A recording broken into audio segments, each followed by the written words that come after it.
Hello. Halloween is the holiday that people love to get candy in, and it's also the holiday where people can get killed, raped, and molested in their very own homes. If you're the type of person to open doors and get free candy, you're probably in danger of that. But luckily for you, there are some good cautionary measures to prevent that from happening while you're giving out free candy. How about one? If you see someone that's like really, really big and tall through your little peephole, or if you don't have a peephole, go to the side and look through the window. If he does not look like someone that you would probably consider a kid, I just wouldn't open the door. If you don't really see a parent and a little kid, I wouldn't really open the door. Maybe if it's a little kid, I would maybe. But since I live in a you know black and Latino neighborhood, that isn't really my choice. Like I don't really open the door at all. I live in a place where there's possible violence, and the neighborhood doesn't seem that particularly safe, and it doesn't have a great reputation of being safe. So keep that in mind. And well, so it doesn't really have that much to do with Halloween, but it's a day after Halloween. So you know, um, it was September 1st, and I came back from school.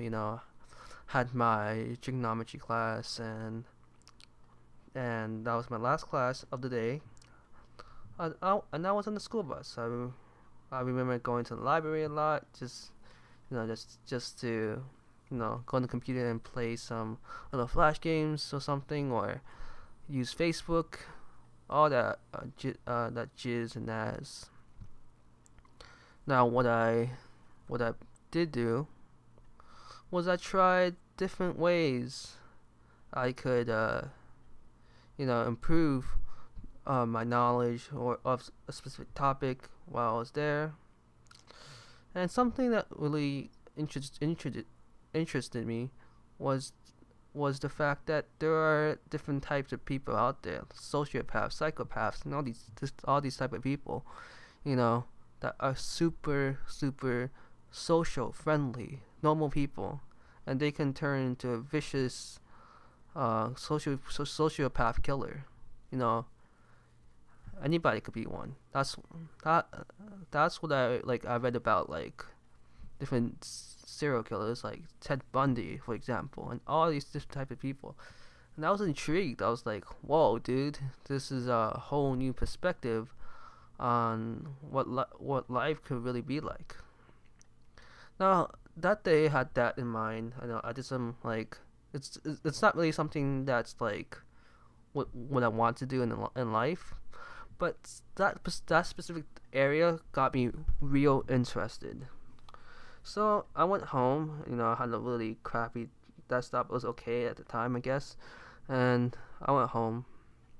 Didn't think much about it at the time. I was on a computer and you know researching different types of you know like Wikipedia stuff, and then I'll play some games. And I was interested in things that are mysterious, such as the paranormal. Do they actually exist, or if there are like possible signs that can avoid meeting people that are really weird. I mean, there are now things that you can see in someone, right? But that's beside the point. So, mom calls me down to for dinner, and I went to dinner, had some food. Then I heard a doorbell, and since there were like two people outside, like neighbors that I knew, they were walking around. But there was this really tall, like 6 foot guy that we didn't know. But since we had like a door between us, you know, the doorbell rang, and my mom went out, and opened the door, and I was like, oh my god, I gotta stand behind her, right? Cause at least there's a guy behind her. So I don't know. The guy asked for possibly $8, and I told her not, even though we do have $8, it's not good to give it to him. Like, if he knows that we have money in the house, there's no telling what he would do. Maybe he would like pull out a knife and start stabbing us, or put her at gunpoint and bring all the cash in the house or valuables, or I don't know what could have happened that day. But luckily there was a neighbor. This guy was going door to door asking for money, and I don't know. He looked big. He looks tall, and he looked kind of vicious. Not super vicious. I mean, but it just seemed like some kind of sign that something could have happened that day. And I think it's possible that, you know, the thing is, I'm just saying, just don't open your door. And if you see your mom just or somebody close to you that's being uncautious or something, stand behind them. Maybe even hold a weapon in your hand. I don't know, but I didn't do that. I didn't hold a weapon, but I was ready to launch whenever. So I'm just saying, don't, don't, just don't. Just see someone that you don't know, especially in the time of night, you're eating, you have no obligation to open the door for someone that you don't know. And you have no obligation to even talk to them. So just ignore them and live on with your day. That's one precautionary measure that you could save your life one day. Just avoid many of these unnecessary encounters with people you don't know.